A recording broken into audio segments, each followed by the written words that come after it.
Hi, I'm Dr. Stephen Snyder, the author of Love Worth Making, How to Have Ridiculously Great Sex in a Long-Lasting Relationship. And you're watching Mr. Media. I'm Bob Andelman, and this is a Mr. Media interview. You can see, hear, and read more than 1,000 of my previous celebrity interviews at mrmedia.com. That's mrmedia.com. Subscribe to the show at YouTube, Apple Podcast, iTunes, Spotify, Google Play, Alexa Podcast, or Stitcher, and follow me on Twitter and Facebook. Oh, and if you like the show, please tell the world with a 5-star review on Apple Podcasts or iTunes. On today's show, I'll talk to sex and couples therapist Dr. Stephen Snyder, author of a new book, Love Worth Making, How to Have Ridiculously Great Sex in a Long-Lasting Relationship. Stick around. Imagine Oprah as a sex therapist. You get an orgasm, you get an orgasm, and you get an orgasm. Unfortunately, it's never that easy, is it? As we get older and our partnerships endure, sex isn't as simple and automatic as it was when we were young and set on round-the-clock frisky. My guest today, Dr. Stephen Snyder, is a New York sex and couples therapist, psychiatrist, and author of a new book, Love Worth Making, How to Have Ridiculously Great Sex in a Long-Lasting Relationship. In it, Dr. Snyder shares real-life tales of men and women whose sex lives have hit bumps in the road, and he tells how he helped them resolve a wide variety of challenges and complications. The book is more about emotional positions than physical ones, so don't expect a lot of talk about twisting yourself and your lover into pretzels. If that's what you're looking for, check the Mr. Media archives for earlier interviews with the host of the Sex with Emily podcast. Dr. Stephen Snyder, welcome to Mr. Media. Thank you so much. Good to have you here. And Dr. Snyder, I got to ask you right at the top, where do we all go wrong in terms of sex and long-term relationships? Are there any commonalities? Well, I think the commonality is that nobody has a smooth course when it comes to sex and long-term relationships. Sex isn't really designed for long-term relationships. So what we do is we adapt to it. We lose desire, we find it again, we lose it, we find it again, and in the meantime, we try not to panic and stay calm about the whole thing. Why? It was interesting what you said there, that sex is not really geared for long-term relationships. How do you mean that? Well, there's something called limerence, Limerence, in sex therapy, which is that magic feeling. You get that magic new relationship energy the first 12 to 18 months of a relationship where you're having sex all the time, partly for the pleasure of it, partly because it's new and exciting, and partly because you really, really need the reassurances that everything's going to be okay. After 12 or 18 months, you figure, okay, things are all right, and you just don't get that magic dust anymore. It's just not there. Well, most sex books tell you to try and how to recapture that, to do something new and exciting, to pretend or dress up or whatever. And my experience is those things just don't work. They just get you frustrated because your drawer is full of sex toys and you're still feeling a little bored. So the way I suggest is that couples get into it more from a mindfulness perspective. It's not so much sizzling as simmering. And you just want to maintain just a simmer of erotic energy all the time in your relationship. Well, and what drew me to your book, in a sea of books about sex, frankly, an ocean, was the focus on, on long-lasting relationships. And I mean, as a guy who is approaching his 30th year of marriage, that kind of piqued my attention. I suspect it's an underserved market segment.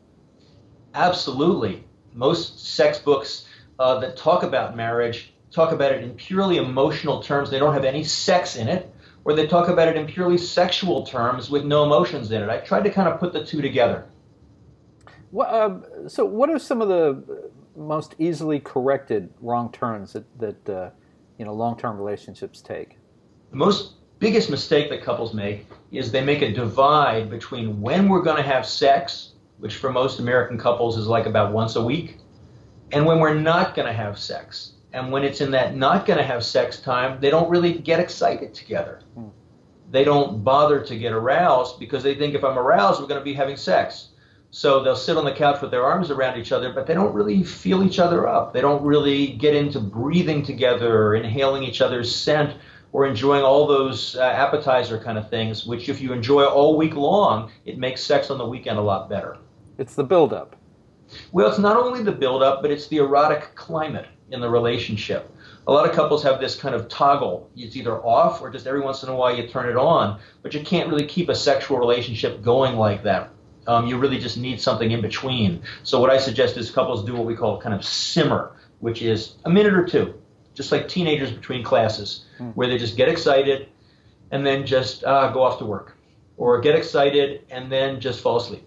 You're not going to have sex all the time, but you are going to get excited a lot.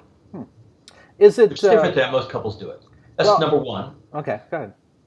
Number two is they get too focused on orgasms because they want to both have an orgasm so they can get to sleep, or they want to both have an orgasm so they both feel they did an adequate job and they were considerate. Everybody wants to be a considerate lover these days. That's problem number three, which I'm going to get to in a minute.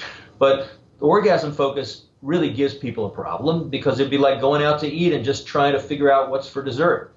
You can have it, you get the check, and you go home and you're still hungry. The orgasm isn't really what nourishes you long term in a sexual relationship. It's really that arousal that you get where you're really kind of losing IQ points together for a while and getting dumb and happy. That's what creates the really, really good memories and a sense basis to keep you having sex. And then the third problem is people try and be too generous. Everybody's taught today is the 6 moves to drive your partner wild in bed and how to be a generous lover, and all the guys, they want to figure out exactly how to stroke it right so she'll like it. And in the process, we lost passion. So the third mistake people make is they forget that they're supposed to enjoy it. They're not just supposed to do it right. That reminds me of famous sex therapist once wrote, what's a 2-year-old's favorite word? Thank you for calling me a favorite sex therapist. Yeah, the favorite word is mine. Right. And that's all anybody knows. They want to know what's in it for me. Exactly. The WIIFM. That's really what it's about in sex. Well, you that's erotic. Passion is erotic. Generosity is nice, but it's not erotic. And that's I thought that was really interesting in reading is that you talk about that it's not there's all the talk about pleasing your partner, but you got to be a little bit selfish, I think is part of your message here. Absolutely. There's a very famous story from the Talmud, a rabbinic story of a rabbi who goes under the bed of his teacher to figure out what's the best way to make love. You know the story? No. It's a great story. The rabbi under the bed. Great story. And he's listening and listening and listening as his teacher and master is having sex with his wife.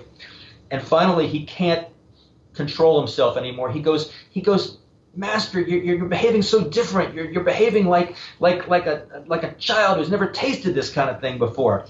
And the rabbi goes, who's under my bed? he says, God, the guy's name. He says, this is not normal. He says, no, I must learn. You're my master, and I must learn. And he really put his finger on the secret. You're like a 2-year-old. You've never tasted this kind of stuff before. In other words, this ordinarily very serious master is having a good time. The guy was thunderstruck by it. That's the secret, is to have a good time. You want to be like a 2-year-old in bed. Well, it's interesting, though. I mean, most of us cannot picture the other person, the neighbor or the boss, having sex. So it's interesting the way you describe that the student is under the bed. And it's like, this can't be you. You can't. He wants to learn, yeah, because when we're having sex, I don't know this from personal experience because I've never really observed anybody having sex either. But we're just not our usual selves. That's a key thing in the book. You're not going to be your usual self. If you feel like your usual self during sex, you may not be doing it the best way.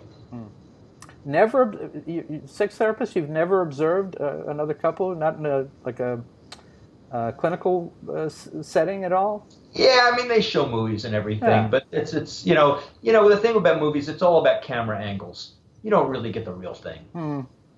I hadn't thought about this in a while, but I remember in college I had a human sexuality class, and they showed a lot of film from Masters and Johnson's, I think, and Johnson.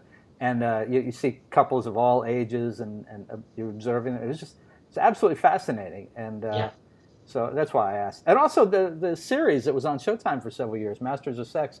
It was interesting how they documented how they learned to watch couples, and then of course they became one of the couples that they were Exactly, exactly, exactly. Anyway. Orson Welles is famous for saying there were two things you really can't bring convincingly to screen. One is prayer, and the other is sex. Hmm.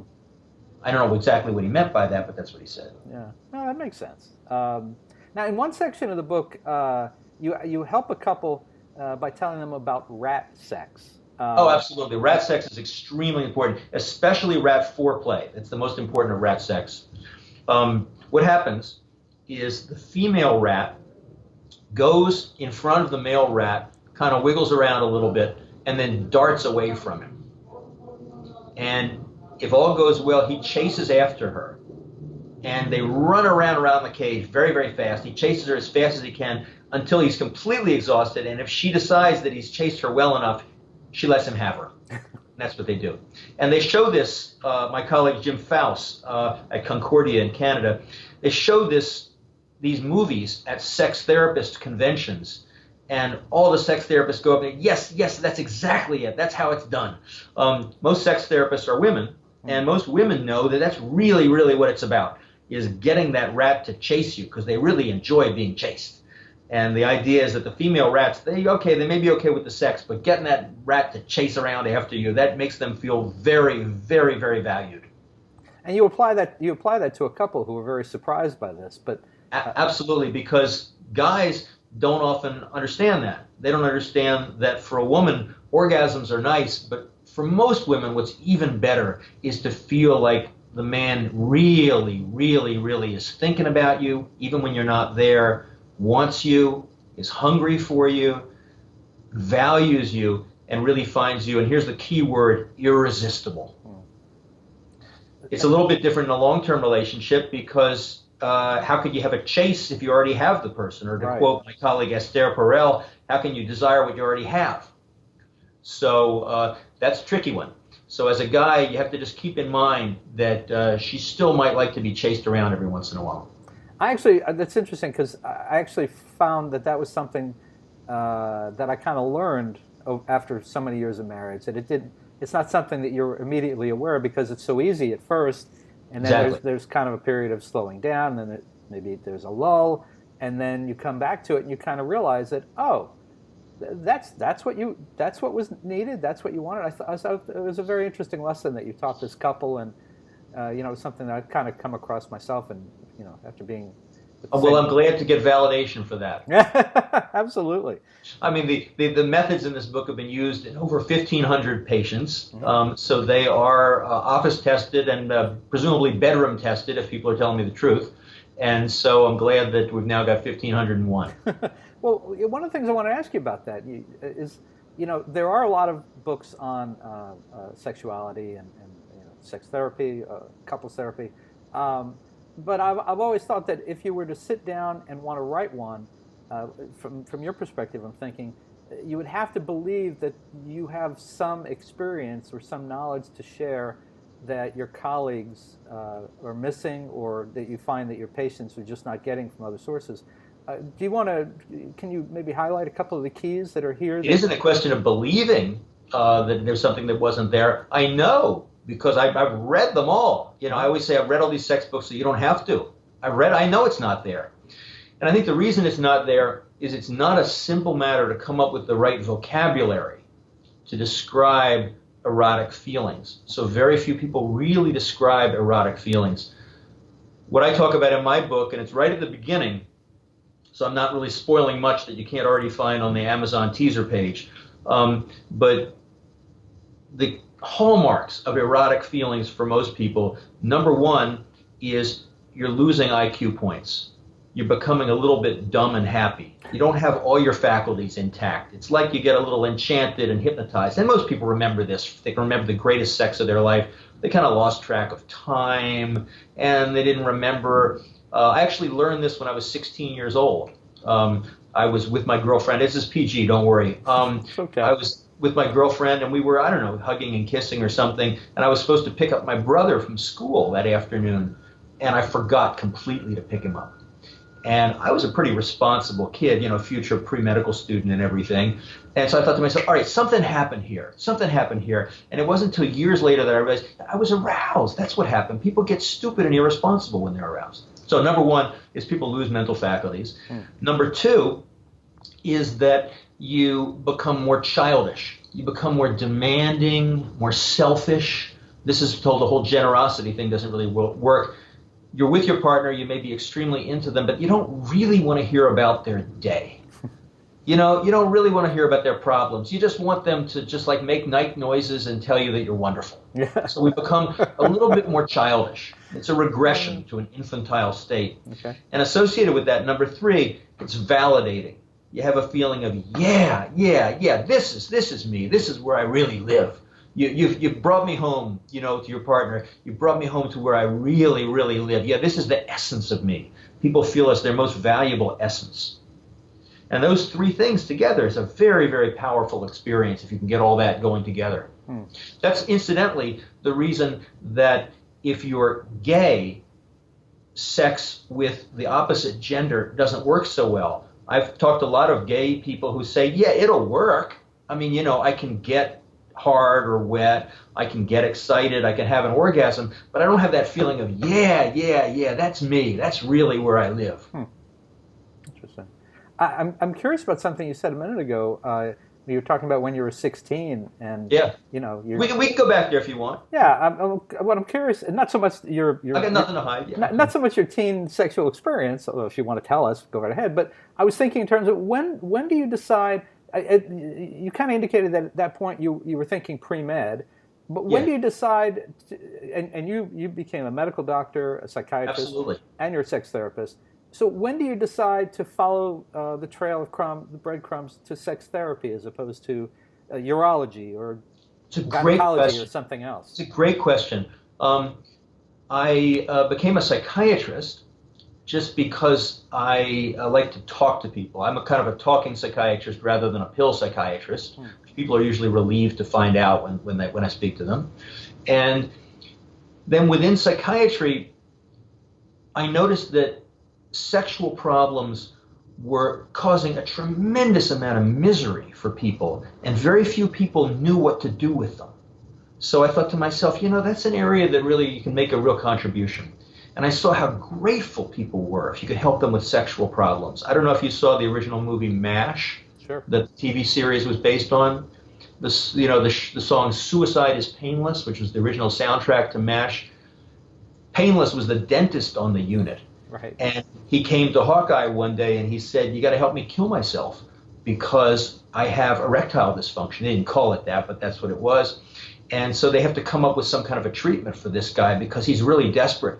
And occasionally you do have young men come in and say, I can't live like this. It's a horrible, horrible pain. So the fact that these people were in horrible pain, people with sexual problems, and that there was presumably help available, but nobody really knew how to do it, I thought to myself, no, there's a challenge I like. Interesting. All right.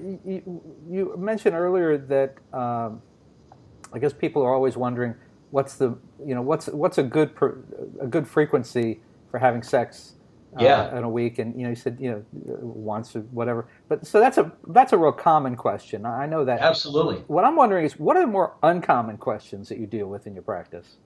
Yeah, one is what do I do if my husband's penis is too large? Oh, jeez. Yeah, and that's a big one, so to speak. Pun intended. Okay. It's unintended. And there was actually just an article in the New York Times this morning about that by a gynecologist who said, this really just very, very rarely happens. It usually just means that the woman's feeling guarded and tense, and those muscles can't relax enough. So that's a kind of an off-the-beat question. The other off-the-beat questions tend to have to do with atypical sexualities, because a lot of people do have atypical sexualities. That's a little bit more recognized now than it was 30 years ago when I started off in practice. Mostly guys who have atypical sexualities who get turned on by unusual things, and I'm not going to get into the details because of patient confidentiality, but you never really know what turns somebody on and what doesn't. It's really a person's individual fingerprint. Are patients surprised sometimes to find out that what they thought was so unusual was not that unusual? They like that a lot, usually. They say, I get turned down by blah, blah, blah. Oh, yeah, I've seen that a lot. And they like hearing that? I would think they'd be disappointed. They'd be thinking that I've had that to myself. No, they're happy about that because and also I think patients appreciate that nothing they say is going to shock me because it means they're not that unusual. We all have more in common than otherwise. As a matter of fact, most people who are in therapy don't talk about their sexual problems with their therapist because the therapist has indicated in some kind of subtle way that they don't feel entirely equipped to deal with those problems on a professional level. So in the early days, before I was known as a sex therapist, I would have patients come in to see me to talk about something else. And I'd say, after a while, it came up somehow in conversation, I'm also a sex therapist. And they go, oh, well, then let me tell you about this. And they'd never bothered to tell me about it before. Interesting. I call it the accidental sex therapist. So there's always those accidental sex therapy moments where the person says, yeah, I never thought I'd be able to tell this person about this. Because everybody's got something. That sounds like the title for your follow-up book. The accidental sex therapist. Yeah. It could be fiction, too. It might be even better as fiction. Well, actually, just to clarify, all of the stories in the book are essentially fiction because it's unethical, really, to talk about patients. So I don't talk about any specific patients. They're all just, what do they call it, composites of hundreds and hundreds of patients. They're essentially fictionalized. Okay, so you didn't go to your files and say, let me tell the story about Bob Andelman. No, I can't do that. As a matter of fact, the ethics of it have evolved over the last couple of decades. It used to be felt to be ethical to ask a patient's permission to publish their story. And now people think, we kind of worry about that because did the patient really feel free to give permission or to withhold permission? Were they worried about offending you or disappointing you? So the standard in medical publishing these days for the kind of thing I do is that whoever story might have gone into it is so disguised that they themselves wouldn't recognize it. Okay. Well, I'm curious. Earlier, you quoted Esther Perel.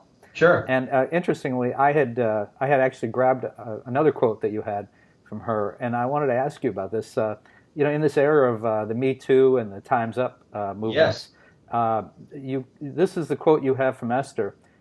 Most of us get turned on at night by the very things that we'll demonstrate against during the day. Now, obviously, I know how books work. You probably finished writing this book 6 months, a year ago, so you had no idea that these movements were going to go on. But at this moment in time, that quote seems a little bit awkward, probably to some women. It's extremely awkward. Yeah, okay, we're agreed, right? It's extremely awkward. In fact, I was hoping you wouldn't ask me about that. Sorry. The quote, just to reiterate, because you have to have courage to do this kind of thing, is most of us get turned on at night by things that we demonstrate against during the day. What I meant specifically, and there are a couple of illustrations in the book, are of women who fantasize about being in helpless positions with respect to a man who doesn't care about them and has a tremendous amount of power. Essentially, these are masochistic sexual fantasies. That's how they're usually classified. Many, many people, women and men, have masochistic sexual fantasies. And we don't really know what those fantasies are all about. You and I could talk for hours about this. And in the notes at the back of the book, I do talk for a while about the origin of masochistic sexual fantasies. But I really don't know the answer. And I don't think myself or Esther Perel or really anybody knows the answer. All we know is that they exist. But the crucial thing is that that's what your mind has come up in. That's what your mind has come up with as a fantasy. But by no means would you ever actually want that to happen. Right. So that's the crucial thing in today's day and age. Well, and it's just odd, timely at this time that we've gone from so many things that have been spoken of privately or never spoken of, and these things have come out: sexual harassment, these office sexual situations that are described a little bit by that line, but I knew that you and Esther did not mean that situation. But absolutely, we didn't mean that situation at all. Yeah. As a matter of fact, a woman who has that kind of fantasy is often in the opposite situation in her life. Often she's in the situation with her life with a man who perhaps doesn't manifest some of that dominance. So what gets turned on in the dream to encounter with an ultra dominant man, in reality, it could be that the woman is with a guy that she just wishes would behave with a little more selfish passion. See, a lot of it has to do with whether a woman has identified a man as being a worthy partner that she really wants. If a woman identifies the man as a worthy partner, then the sky's the limit in terms of fantasies. They can do whatever they want. Mm-hmm. The problem is when the guy wants her, but she hasn't selected him. Then it's traumatic. What? I'm jumping around a little bit here. Yeah. The book covers an awful lot of stuff, but I'm wondering what's the difference between giving advice as a sex therapist, a couples therapist, to a couple that is married and has kids and actively has kids in the house at the time, versus a couple that is not, it's either doesn't have kids, have no plans to have kids, or the kids are up and out of the house. I imagine it has to differ because the situations at home are very different. Well, the situations at home are very different. Most couples in Manhattan who have kids, most of them work very hard to keep those kids clothed and fed. Most of them are only having sex, to get back to your other question, once a week. That's about typical. Mm-hmm. It's actually gone down in the last couple of decades. Used to be couples had sex 60-something times a year. And now we know that most people have sex in the 50s. So it's going down 10 points. People worry about that. But with people with kids, often they're touched out. The kids are touching them all the time. This is in the later part of the book. I don't think you got there yet. And so because people are touched out, they're not craving physical touch. Most single or recently coupled people who get together, one of the reasons they have sex is because they're starved for physical touch and they want that touch contact. After you have kids, you don't want the touch contact. You just want to be left alone at the end of the day and have nobody, sneeze on you or touch you or hold you. The other big thing, though, is that when you make a decision to have kids, for most of us, you make a decision to carry on the mantle of the prevailing culture. So you're in charge of transmitting the culture's public and private values to your children. Where this comes up most often these days, it's a big subject these days, is monogamy versus non-monogamy. A couple without kids, they're free agents. They could do whatever they want. They could go down to the resort in Mexico where you could swing. They could have threesomes. They could do whatever they want. And some people do. Mm-hmm. Once you have kids, it's a little dicier. Because, what if somebody finds out? It's a little tricky. It makes you more conventional when you have kids, or at least makes you have to contend with conventionality. The next step is when the kids leave the house. Right. Someone once said that the next sexual revolution is going to be led by retirees. And I believe that's so. I can see that. There's a whole literature on this. There's some interesting books that have come out recently. I have a colleague, Aviva Wittenberg-Cox from England, who wrote a book called Late Love, which has to do with the fact that many people, once they do the work of transmitting the values of their culture to their children, and their children have grown to adulthood, they may decide to end the relationship. They may decide to start over again, especially now people are living longer. My book takes the opposite approach. It assumes that you're going to want to continue the relationship for whatever combination of reasons, and says, okay, now the kids have left the house, you've got some quiet to yourself, what are you going to do? How are you going to cultivate a meaningful, erotic relationship? It's not going to be necessarily a hot relationship, but you want it to be an inspiring relationship. You want for sex to still be a way that you connect, and more or less a sacrament, a physical sacrament in your marriage that's meaningful to you and that takes you someplace special. And one of the messages in my book, you can still do that. I think the thing that my wife and I've learned, and I don't want to get too personal, but because that make her uncomfortable, but I think the thing that we've learned is we're at that point where our kid is out of the house, has graduated college.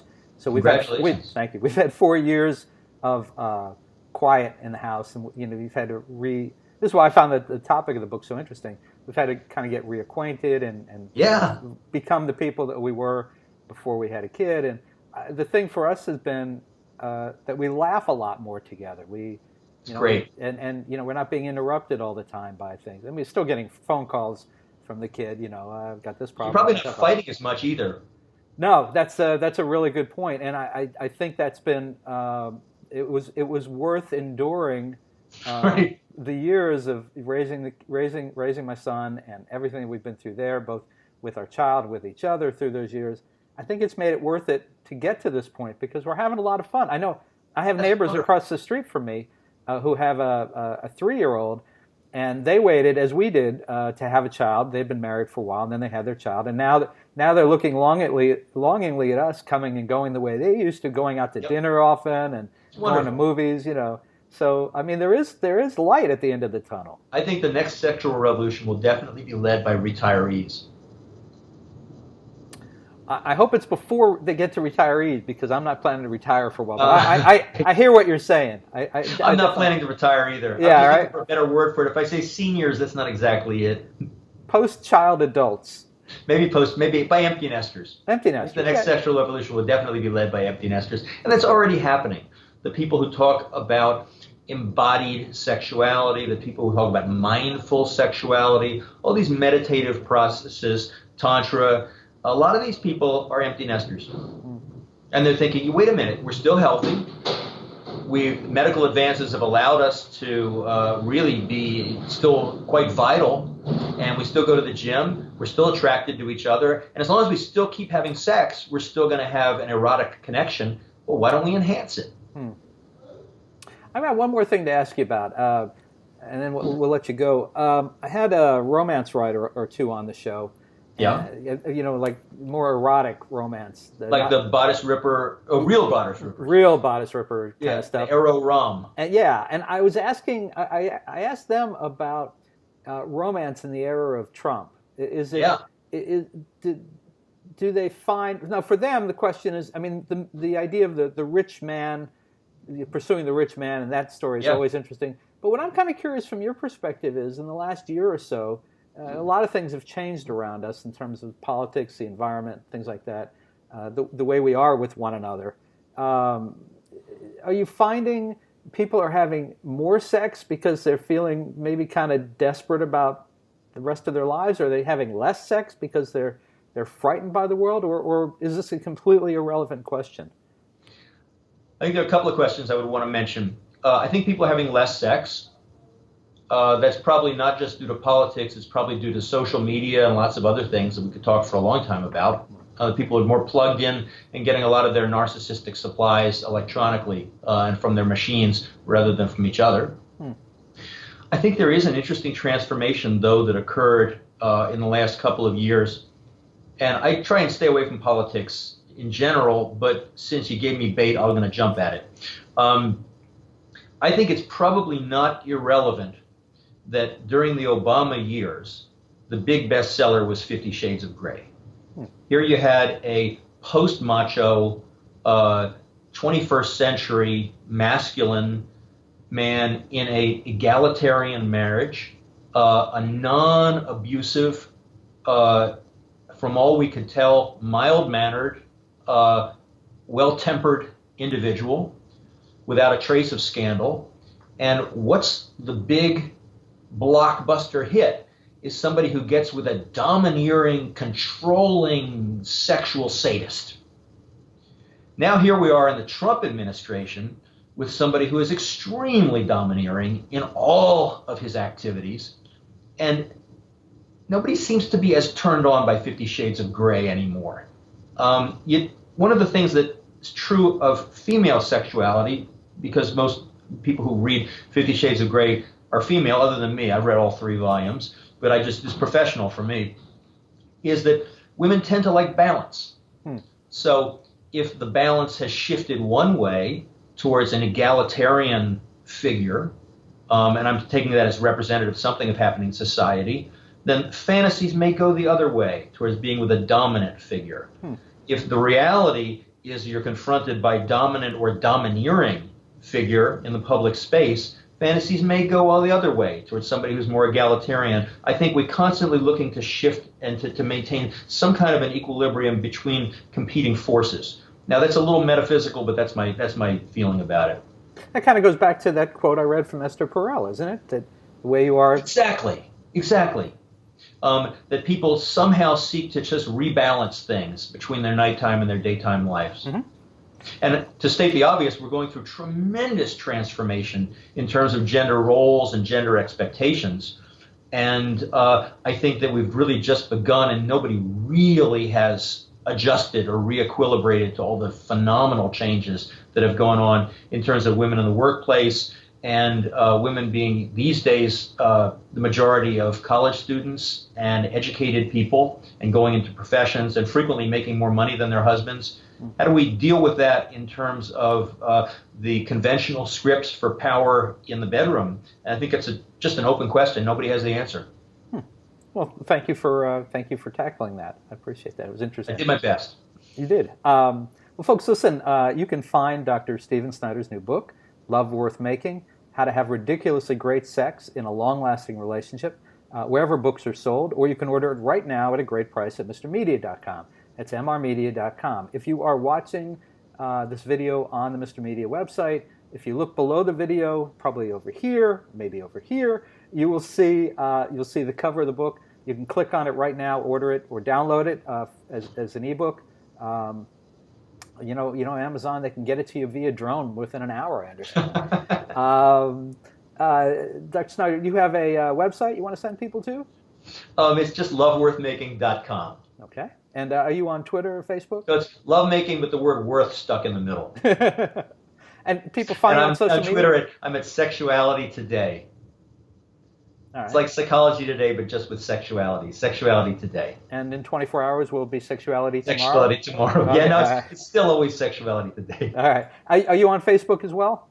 Facebook is Stephen Snyder, MD, but you have to know how to spell my name, STEPHEN SNYDER MD. Very good. Happy to join you all there. Very good. Dr. Snyder, it really is a fascinating book. I really recommend it to anyone who is endured in a relationship for Bob. quite a while. And thank you so much for joining us at Mr. Media today. It's a pleasure. Thank you so much.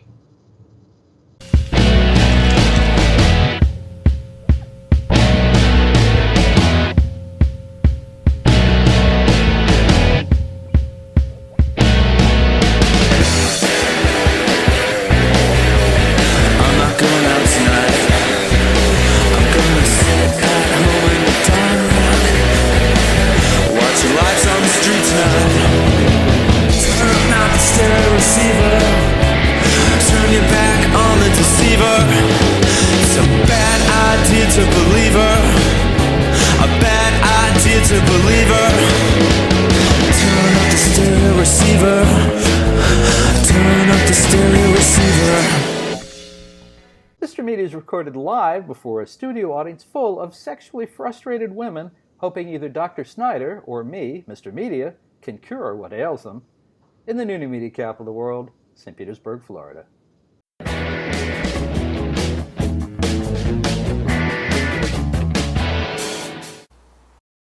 Hi, this is Rich Scheidner. And if you've ever wondered what it was like to be a stand-up comedian in the 1980s, I'm going to do you a big favor.